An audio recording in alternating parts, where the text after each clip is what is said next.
Bienvenue dans ce nouveau numéro de Cap Amérique. Au menu cette semaine, le programme de Donald Trump qui peu à peu se dessine. Le président américain en dit plus sur ses intentions, mais des doutes subsistent, notamment sur ses relations avec les milieux d'extrême droite. Décryptage dans quelques instants avec James André.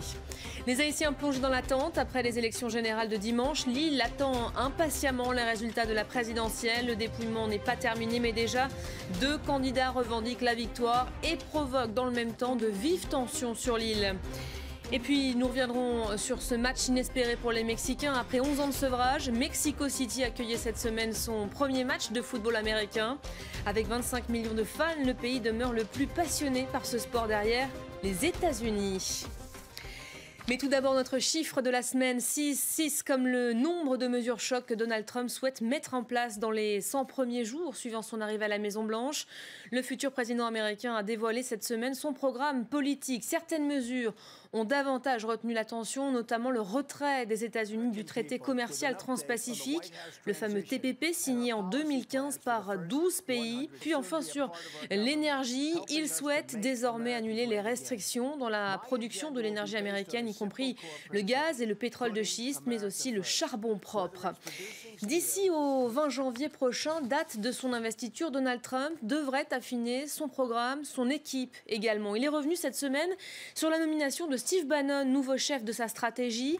Dans un entretien au New York Times, le président américain a défendu son plus proche conseiller taxé par la presse de cheval de Troie de l'extrême droite. Le milliardaire en a également profité pour désavouer, condamner le groupe néo-nazi Alt-Right qui avait fêté sa victoire samedi à Washington. James André, bonjour. On en parle avec vous précisément de ce mouvement qui fait beaucoup parler. Que sait-on précisément de ce groupe? Quelle est sa vision pour le pays?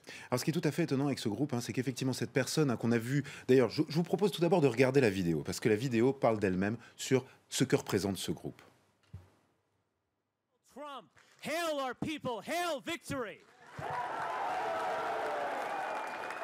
Alors voilà, sur ces images, on peut voir d'une part le fondateur de ce qu'on appelle l'alt-right, il s'agit de Richard B. Spencer. Richard B. Spencer, il a commencé ce mouvement en 2008, il a lancé à ce moment-là un think tank qui s'appelle The National Policy Institute, l'Institut de politique nationale, et c'est lui qui a créé ce terme, alt-right. Maintenant, il en est l'incarnation la plus violente, si vous voulez, la plus à droite. Ce qu'on voit là, des gens qui font des saluts nazis, de même que des manifestations qu'on a pu voir dans le pays lors de la campagne, où on a pu même voir des membres de cette organisation parader devant, par exemple, des mairies dans des petites villes américaines avec des casquettes SS. J'ai moi-même vu ces images lorsque j'étais là-bas, chose qu'on ne peut même pas imaginer en Europe. Eh bien, ça, c'est, on va dire, la frange la plus dure, la plus extrême, celle dont Donald Trump cherche à se distancer. Mais l'alt-right est beaucoup plus vaste que cela. C'est avant tout un mouvement en ligne qui n'est pas très structuré et qui rassemble sur un certain nombre de sites internet ses supporters qui sont aussi ceux de Donald Trump.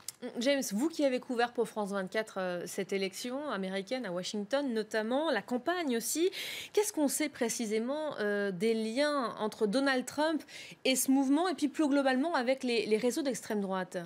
Alors d'une manière générale, Donald Trump a surfé sur les revendications de ces mouvements d'extrême droite. Alors que demande finalement l'alt-right? L'alt-right dit qu'ils sont contre l'immigration, contre la mondialisation et surtout contre le politiquement correct. Or, ça a été l'un des grands slogans. On peut dire qu'en 3 termes, on a là une partie du programme de Donald Trump. Alors, il a beau jeu aujourd'hui de dire dans le New York Times qu'il prend ses distances vis-à-vis de ces gens-là, mais dans le même temps, il y a un site, Breitbart News, qui a fait sa promotion tout au long de cette campagne. Et d'ailleurs, on peut voir quelques-unes de leurs unes. Ici, il s'agit des 15 meilleurs fusils d'assaut à acheter pour Noël. Il y en a d'autres. Ils sont d'une manière générale anti-féministes, par exemple. On les a vus critiquer les féministes avec des questions comme par exemple préféreriez-vous que vos enfants aient le cancer ou le féminisme? Vous imaginez? Bref, il s'agit de quelque chose qui à la fois se veut choquant, se veut entre guillemets complètement politiquement incorrect et qui a vraiment participé au fait que Donald Trump arrive à la Maison-Blanche. Alors, en nommant Steve Bannon, notamment l'un de ses plus proches conseillers, on a reproché à Donald Trump d'avoir fait entrer le cheval de Troie à Washington, à la Maison-Blanche. Est-ce que c'est un peu exagéré ou est-ce qu'il y a du vrai là-dedans? Alors, il y a du vrai là-dedans. Pourquoi? Parce que Breitbart News, dont on vient de parler, eh bien, son directeur, c'est Steve Bannon. Steve Bannon qui a lui-même dit dans des conférences de presse que Breitbart était la plateforme de l'alt-right, donc cette extrême droite alternative dont lui-même se réclame. Alors maintenant, il dit qu'effectivement, il n'est pas raciste, il dit qu'il n'est pas xénophobe, etc. Mais la vérité, c'est qu'effectivement, les valeurs qui sont portées par ce site et dont lui-même se targue de son succès, c'est 12 millions de visiteurs uniques par mois, Breitbart. Donc c'est un véritable succès sur le net. Lui, il avance que ce succès, c'est parce que ce sont des valeurs qui sont partagées par de plus en plus d'Américains. Et ces valeurs, il va sans doute les susurrer à l'oreille de Donald Trump lorsque lui devra prendre des décisions pour l'avenir du pays. Chief Strategist, ça veut dire qu'il sera à ses côtés en permanence et qu'il aura un accès direct au nouveau président des États-Unis. Merci beaucoup James pour l'éclairage. Allez, on passe tout de suite au reste de l'actualité du continent. C'est en bref et en images avec tout d'abord la politique de Donald Trump au centre d'un rendez-vous à Guatemala City. Le Mexique, le Guatemala, le Salvador et le Honduras ont dépêché en début de semaine leur chef de diplomatie pour plancher sur le programme migratoire du futur président. L'enjeu, apporter un soutien aux 3 millions d'immigrés clandestins qu'il souhaite renvoyer l'an prochain. Un nouvel accord de paix en Colombie, moins de 2 mois après le rejet d'un premier texte par la population, le gouvernement et les FARC se sont de nouveau entendus. Le document ne sera pas soumis cette fois à référendum. La ratification a été confiée au Parlement. Et puis l'état d'urgence a été décrété cette semaine en Bolivie. Décision du président Evo Morales alors que le pays enregistre sa pire sécheresse depuis 25 ans. La situation a déjà provoqué des coupures d'eau dans 7 des principales villes du pays, ce qui provoque une certaine tension au sein de la population. Eux aussi connaissent des heures difficiles, ce sont les Haïtiens. Ils seront probablement contraints de patienter plusieurs semaines avant de connaître les résultats des élections générales. Dimanche dernier, le pays était notamment appelé à désigner un président. L'issue de ce scrutin attendu depuis 2015 n'a donc pas encore été dévoilée. Pourtant, 2 candidats au risque de déstabiliser l'île clament déjà leur victoire. Florence Gaillard. Devant le palais présidentiel, des coups de feu pour disperser les manifestants. Les partisans de Maryse Narcisse sont en colère. Ils craignent que cette élection échappe à la candidate du parti Lavalas, choisie par l'ancien président, Jean-Bertrand Aristide. Le 7 février prochain, Maryse Narcisse doit être au palais présidentiel. Car moins de 24 heures après le scrutin, le parti du dernier chef d'État, Michel Martelly, a revendiqué la victoire de son candidat. Le peuple a déjà choisi, et tout le monde connaît le nom du président élu d'Haïti aujourd'hui, c'est Jovenel Moïse. 27 candidats sont en lice pour la présidence et 4 prétendent pouvoir l'emporter dès le premier tour.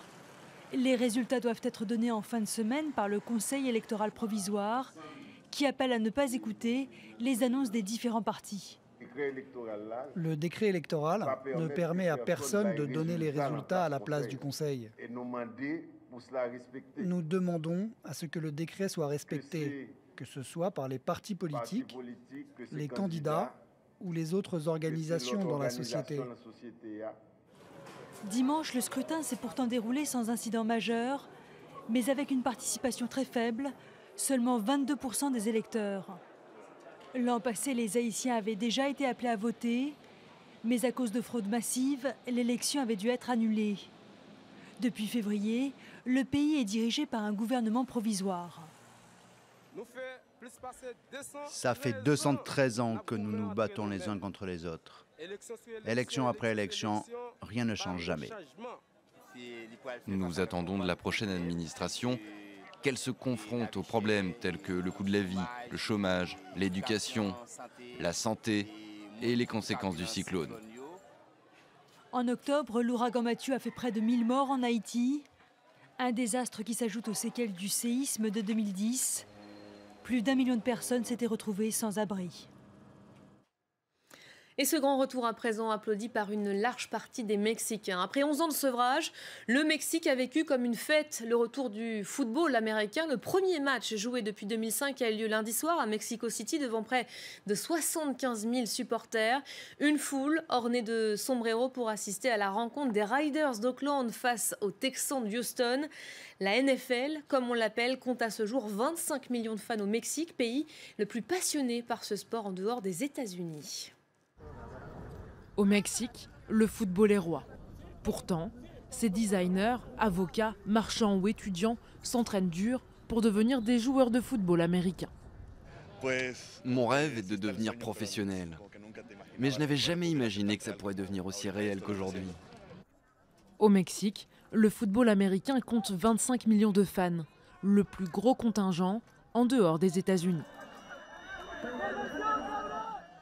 Après 10 ans d'absence, la Ligue nationale de football a remis les pieds au Mexique pour un match à guichet fermé entre les Oakland Raiders et les Houston Texans. Si les chances des Mexicains d'entrer dans la Ligue américaine sont faibles, ils peuvent aujourd'hui être rémunérés pour jouer dans le championnat national. Heureusement, la Ligue professionnelle a donné à beaucoup d'entre nous, étudiants ou travailleurs, l'opportunité de faire du football en niveau professionnel. Mais mon ambition dans la vie est toujours de devenir médecin. L'an dernier, les joueurs recevaient 75 $ par match, une somme dérisoire comparée au salaire de leurs concurrents américains. Être athlète est considéré comme une profession aux États-Unis. Alors qu'au Mexique, nous en sommes encore à un stade amateur concernant le football américain. Amateur, mais en voie de professionnalisation.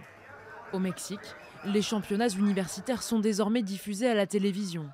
Une manière d'intéresser les nouvelles générations au football américain et de concurrencer le football classique.